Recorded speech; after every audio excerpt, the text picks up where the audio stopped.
وفاقی وزیر اطلاعات کا کہنا ہے کہ ملکی معیشت کے سارے اشاریے مثبت ہیں، مہنگائی بڑھنے کی شرح کم ہو گئی ہے۔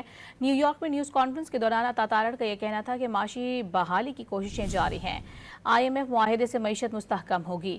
وفاقی وزیر کے مطابق جب موجودہ حکومت نے اقتدار سنبھالا تو باتیں ہو رہی تھیں کہ پاکستان ڈیفالٹ کر جائے گا۔ IMF کو لیٹر بھی لکھے گئے۔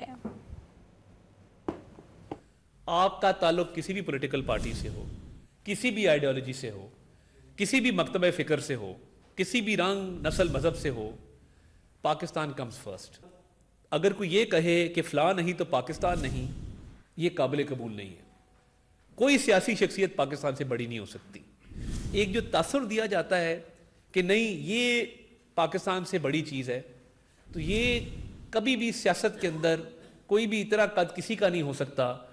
مہنگائی کی جب آپ بات کریں، پچھلے سال آٹا 160 روپے تھا، اب 80 روپے پہ ہے۔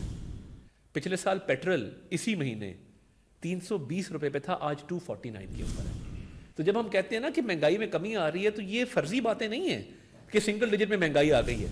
آٹے کا ریٹ دیکھ لیں، پیٹرول کا دیکھ لیں، چیزیں آہستہ آہستہ بہتری کی طرف جا رہی ہیں اور عوام تک یہ ریلیف پہنچے گا انشاءاللہ تعالی۔